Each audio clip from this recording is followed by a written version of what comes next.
Good morning or afternoon, John. I guess it's afternoon where you are, right? Afternoon for me. How about you? It is too. So we're good. I Are generally you in spring still? some Palm Springs. So I'm gonna just wing it here at as one coach to another. I really like some of your stuff about changing your life and not about money and that kind of thing.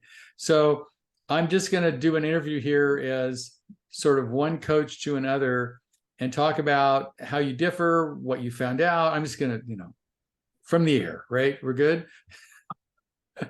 Honestly, fun. Okay. Okay, so I will start with inductions.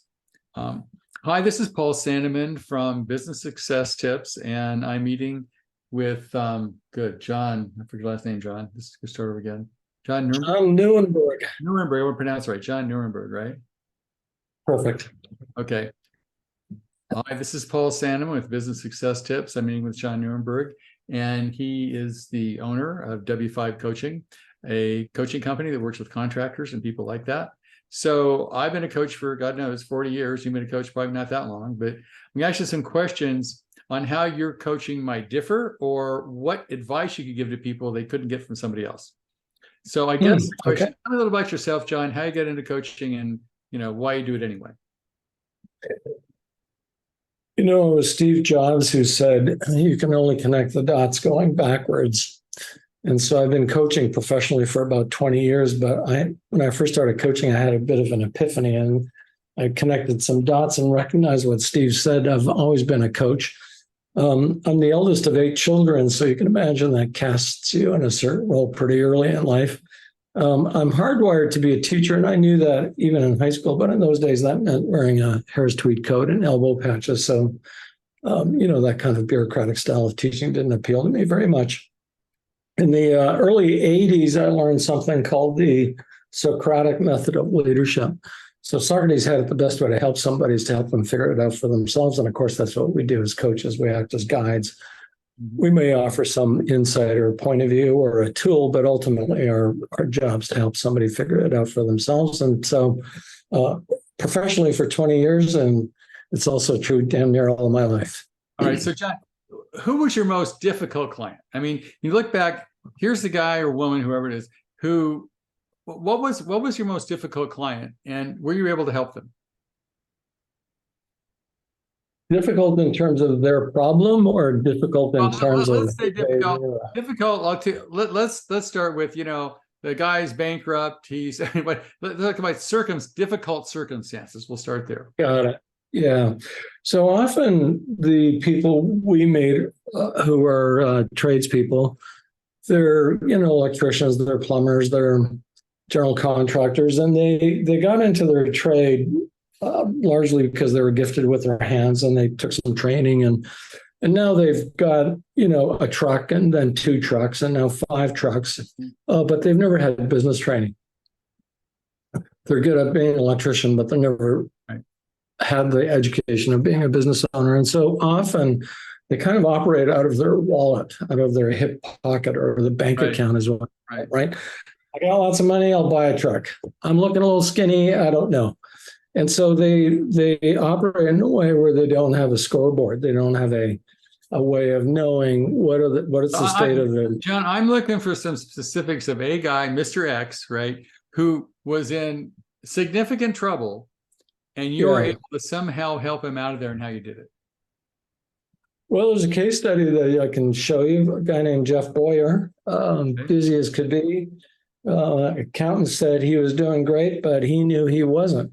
The books never added up, and I helped that guy for about 9 months. He's a roofer, by the way. Mm-hmm. And the case study, one of the first things he'd tell you is that he just didn't know numbers. He didn't know what his gross margin needed to be. So he was often doing work that he was giving it away effectively because he just didn't price it correctly. He also was a guy who would chase his tail a little bit. And what I mean by that is if somebody called and said, hey, can you go and have a look at my roof? He'd be out the door in an hour, very disrupting, never really, being that productive. And so he learned to organize his time in such a way that he focuses on one activity at a time for a day and then does another thing for a day. What he'll tell you is that in addition, he went from being broke to a place about a year later where even after his draw, this is a company that did a little less than 2 million. He had about a 12% profit margin. And so it's, a real story, real He guy. went from being broke to making a couple $100,000 a year. Correct. Which That's from good. where he was sitting was a pretty good outcome. That's awesome. How'd you get him to listen? When they start thinking about getting a coach, most of the time it's because they're prepared to listen. Up until then, they've been stubborn or haven't accepted the fact that they might need some help. So most of the time when they come to work with me, it's because they're prepared to listen, because they're in a way desperate and have tried everything they can think of and realize they've run out of ideas about what can work for them. So there is I don't know if you're familiar with DISC. I'm familiar with the disc protocol, yeah. With DISC is the high C's. They're the ones that are tough to get to listen, because they're they need to figure it out for themselves before they're willing to take some advice. Okay. Now, question: what if you were going to you're talking to contractors, and you're going to give them like 3 things, just 3 that if you said, okay, these are the 3 things you should do in order to make your business successful, from your point of view, what would those be?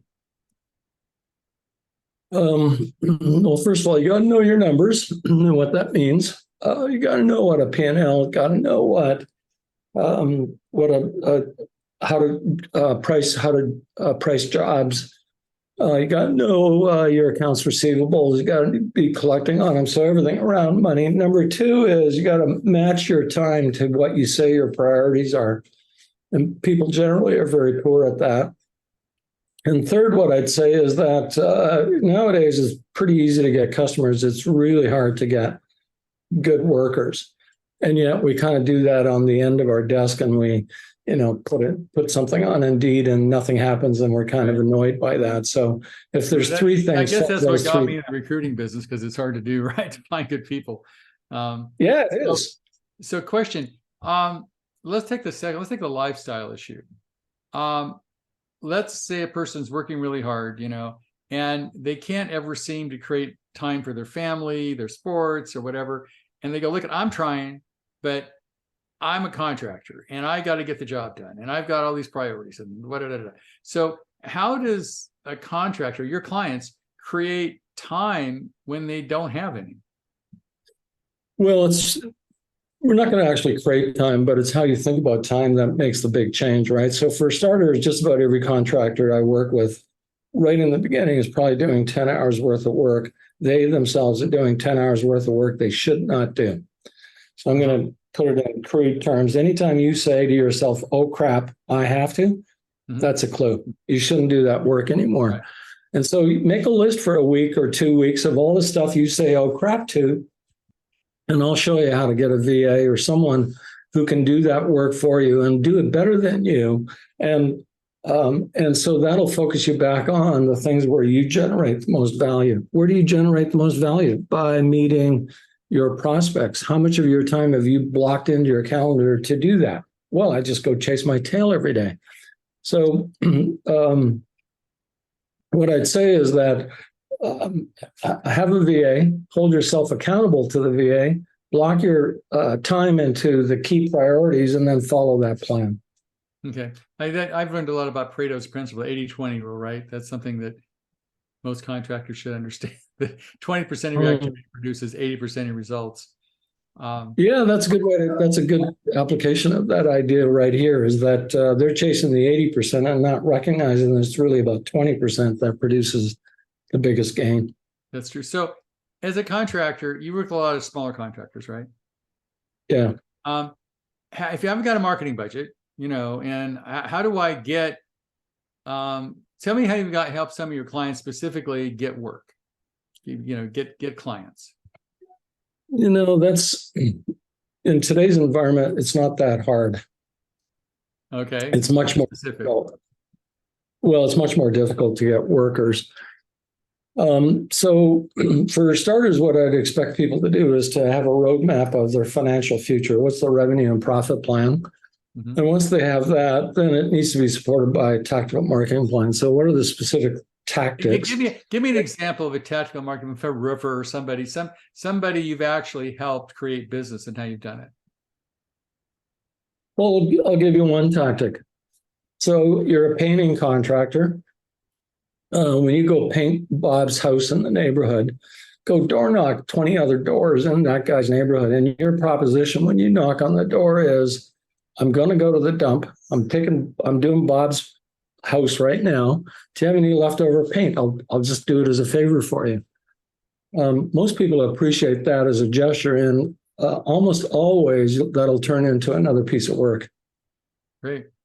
I've heard that, don't excuse my mess, but I love that I get rid of your paint. That's a much better pitch, right?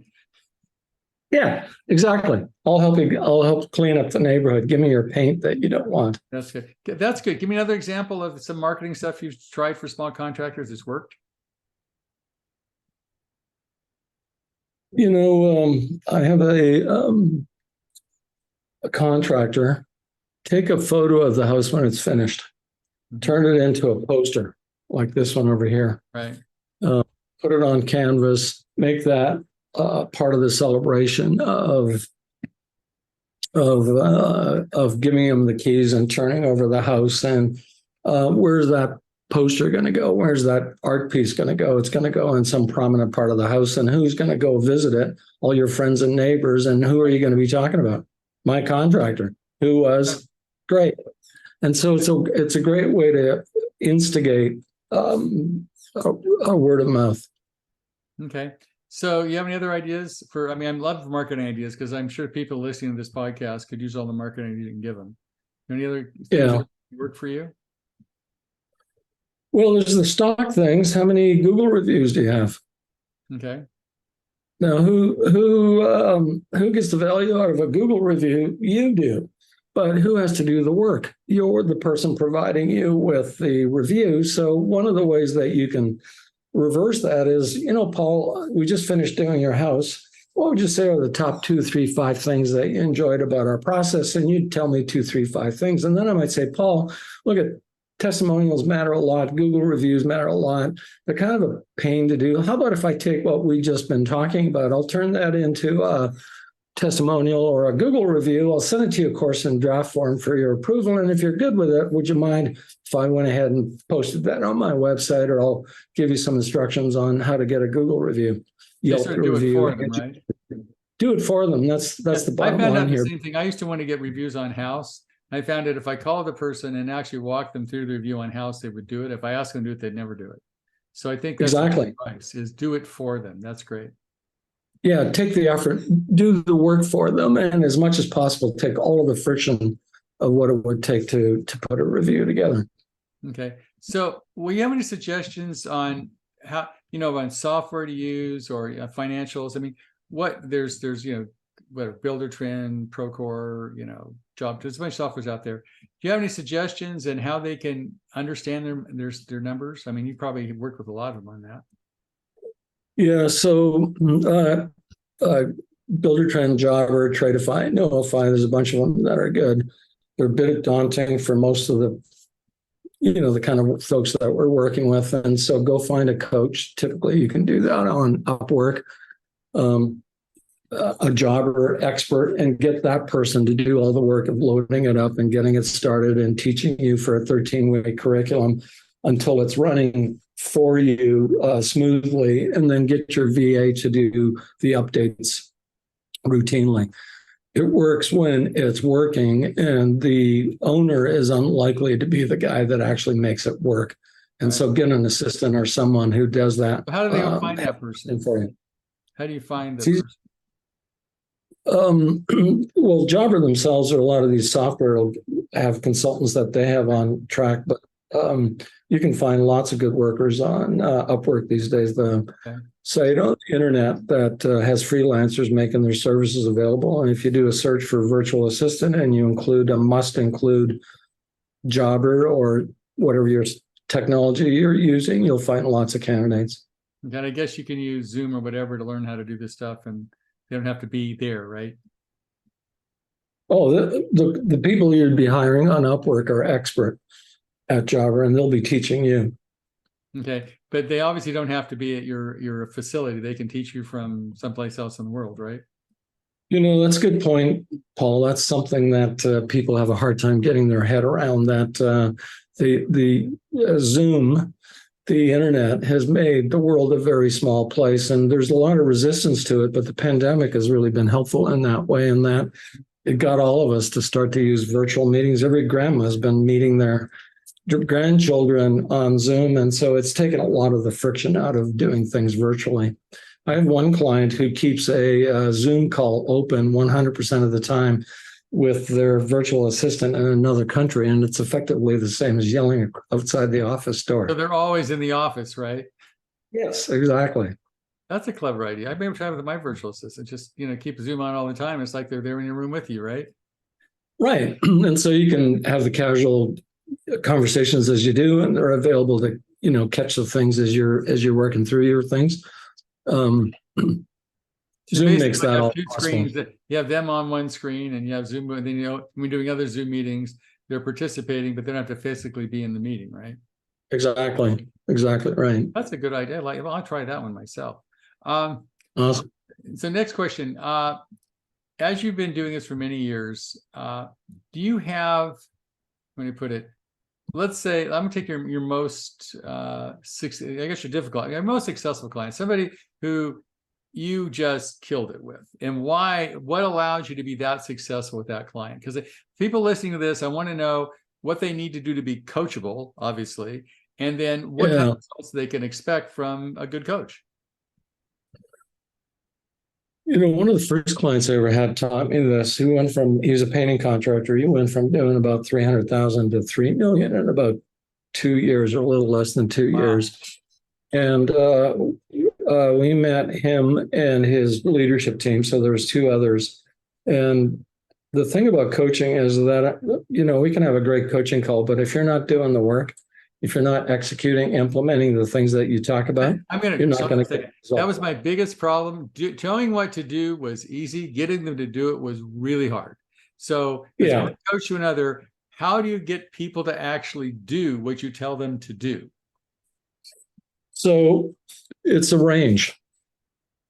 It's not 0 and 1, it's 0 and 100. So some of the ones where you get the best results, they execute just on good faith and belief.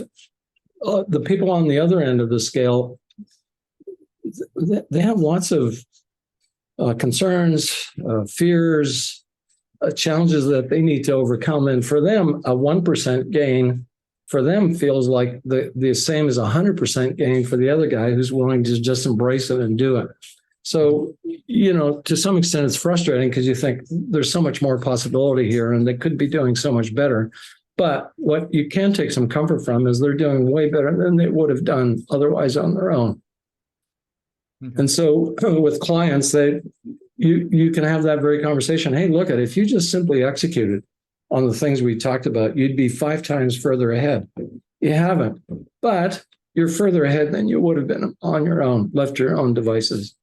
So as a coach, how do you hold people accountable? I mean, I always had an issue like, you don't want to say, hey, you screwed up. You want to beat them up about it. But at the same time, they should have called on architects, or they should have put up the signs, they should have done the P&L, whatever. What do you say? How do you get them to do it without beating them up? We have a Google Doc open jointly, each of us on our respective end of the call, and we're completing that document with what they're going to get done in the week. If I put it in, it's not nearly as meaningful as if they write what they're going to get done this week. So my job is to get them to actually document it. Some of them are Google Docs, and you have them write, my to-do list for this week is 1, 2, 3, 4. And exactly they to that. And then next week you hold them accountable to what they wrote down in the Google Doc. Exactly. Yeah. Let's go have a look at it. What got done, what didn't get done, why did you get it done, what still needs to be done. Somebody said you have what you want in life or an excuse, right? Those are 2 options. Say it again. You either have what you want in life or an excuse. Yes. Which version of this would you like today? Right. Well, that's good. Go ahead. Go ahead. The other thing I'd say about it is that, we sometimes misunderstand the role of motivation or willpower or discipline. No matter how much willpower or discipline you have or I have, none of us have enough. It's a bit of a myth that evaporates easily. And so what I've learned is that if you're not behaving in the way that you want, you want to create an environment or a system or a structure that holds you accountable. And so a story I'd like to tell about that is about a guy named Sean Aker, very accomplished guy, wrote books, professor, university professor. He wanted to learn to play guitar. So he puts a guitar in his living room, but every time he goes into the living room, what's the default thing he does? He picks up the TV remote and veggies up. So then one day feels bad about not playing too. Not only does he feels bad every time he looks at the guitar, right? Yeah, exactly. But 6 months later, he recognizes unless something changes. So what does he do? He took the batteries out of the remote. He put it in another part of the house, 20-second walk away. Now he walks in the living room. What's the default action?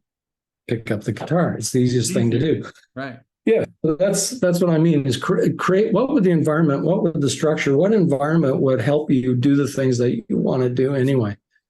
Well, I always have answers to my clients that you can delegate it. Like if I'm telling them to call architects, to get relationships going, you can have somebody else do it for you. Then you just have to be on the phone, right? It's like you got to show up to the meeting because somebody else made it, right? Exactly. That's exactly the role of a VA, because the VA set it all up for you and you show up because you're committed to making that meeting happen, right? So that's another example of changing the environment so that it supports what you're looking to get done. Right. So tell me some different kind. You have any worked with any general contractors or any remodeling contractors as an example? I work with a broad range of people who are generally in contractors. So some of them, 10, 15% are general contractors, but just about every trade that you can think of. Okay. So let's say if you were giving some specific advice to a contractor who is, it's just not, he's just not going once a year. He's like doing okay, but he's burning out. He's going, you know what? I used to be a plumber and I made 100 grand a year. Now I'm in a plumbing company. I make 110 grand a year. I used to work for 30 hours a week. Now I work 60 hours a week. Why am I doing this? That's a good question. You're right. Why are you doing this? So the purpose of a small business, the kind of businesses that we're working with, is to give you the life you want.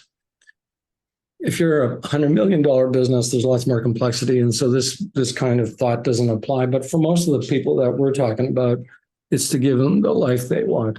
And so the first part of it is to get them clear about what do you want out of your life? What exactly do you want? Is it that you do want to spend 20 hours a week golfing or 20 hours a week at your kids' games? Well, then how do we create your business so that it gives you those things? So once we're clear about what drives us, we're much more inclined to actually do the work that it takes. Now, having said that, most people, all they're going to do to go from 100 to 110 is just do more of what they already know how to do. Right. Just do it faster. So, and when they come to work with us, it's because they've run out of any ideas, any strategies that they could employ to make changes happen. And so that's what we have to do, is get them to reset how they think about it. What kind of changes do you have them do? Like, I'm the plumber, I'm working more, I'm working more and making less or making not much more, and I haven't got much time. What are typical suggestions you have as first steps for a contractor who is, he's doing, as you said, maybe he's doing $1 million or $500,000, whatever, and he's just working really hard and doesn't know where to go. I mean, can't find good people. It was easier when he did it himself. He tries to do stuff himself instead of hiring somebody else to do it. So where do you start this process? How do you get them to transition?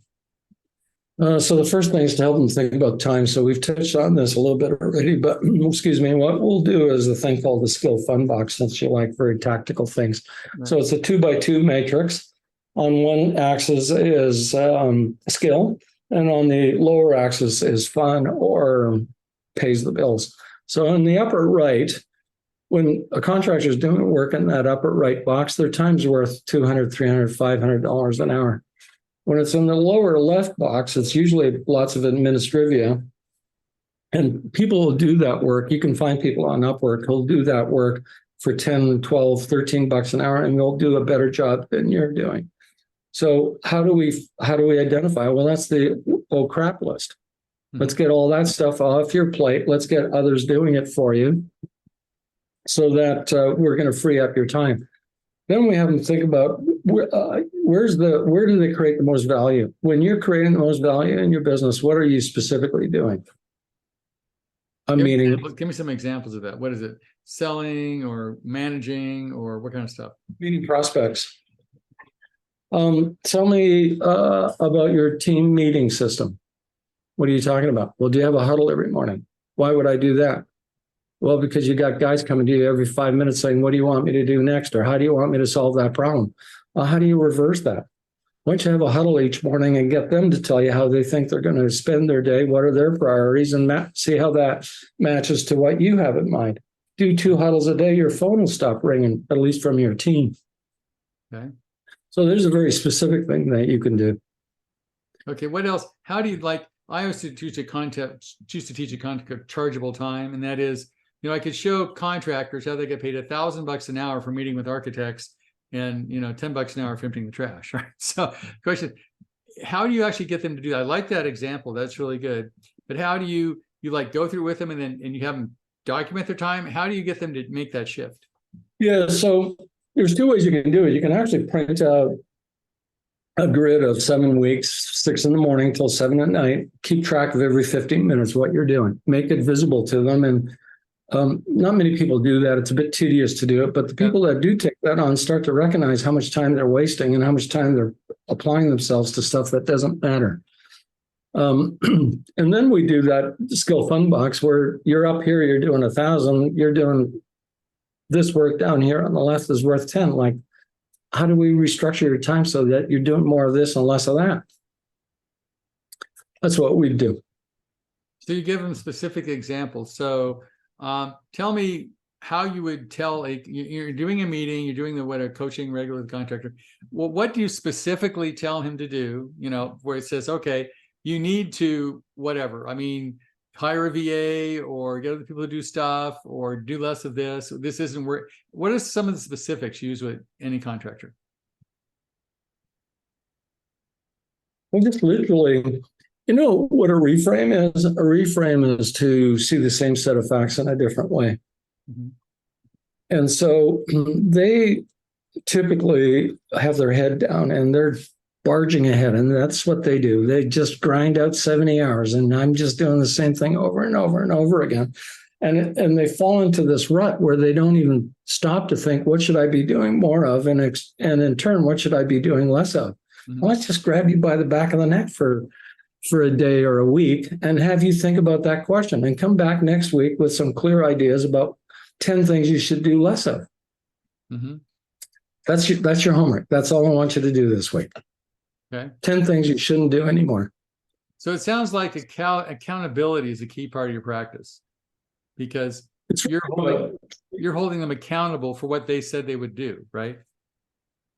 Coaching's 3 things, in my opinion. So number 1, it's helping the business systems, tools, and strategies around the business. We talked about a tactical marketing plan.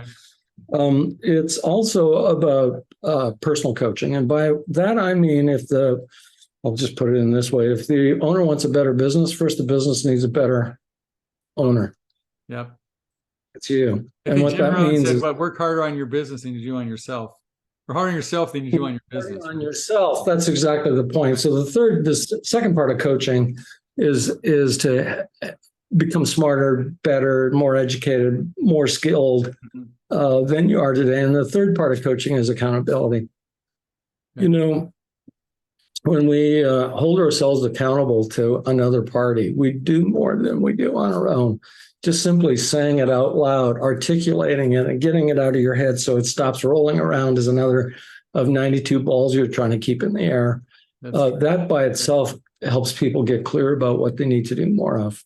I guess people work harder in a gym with a personal trainer than they do on their own, right? Well, that's a great example. Thanks for reminding me of that. Yeah, if you're left to your own devices, you'll do 10 push-ups and kind of crappy, and the trainer will get you to do 15, and every one of them is 20% better. Right. and then your body gets better and you get better. Cool. Exactly. So, John, how do people get in touch with you if they're interested in what you do? And tell me a little about, how people contact you if they have an interest in what you're doing. Easy to find, w5coaching.com. It'll take you to the website. John at W5Coaching is my email address. It's you're welcome in either way. If you're feeling like you want to chat a little bit, go to timewithjohn.com. Timewithjohn.com. That'll link you to my calendar, and we'll block a Zoom call. Okay, I got to ask before we go one more thing. Where does W5 come from? So coaching is about helping people figure it out for themselves, and the best way to do that is to ask them a bunch of questions. That's the Socratic method, and the best questions all start with W: who, what, when, where, why. So that's W5. The 5. Oh, who, what, when, where, and why. Now I know W5 makes sense. Thanks a lot. Yeah. Well, thank you, John. I appreciate being on the podcast. I'm sure people learned a lot. I know I did. And as one coach to another, you're doing a great job. Thanks, Paul. Appreciate the opportunity. Okay. Talk to you later. Cheers. Okay, we're good. Now, that was good. Thank you. I appreciate it. Okay. Hopefully it was good for you. The thing I got out of our call is how specific and how tactical the kinds of answers that you're looking for. So rather than sort of general principles, you were looking for particulars. So that was a bit of a stretch. Well, I know, because people usually want those. They want, okay, what do I do tomorrow to change my life, right? I mean, whatever the heck it is they're doing, right? Right. And I think you've got a lot of those. In fact, I took away a couple from one is I took away, I'm going to have my assistant be on a screen all the time with me, right? So she's like in the office, even though she's not. I thought that was great. The other one was the Google thing was good, having, because I used to send people emails, but the Google thing is great. And I think the last one was that idea of, I used to have people do, excuse my mess, but I love the idea we're cleaning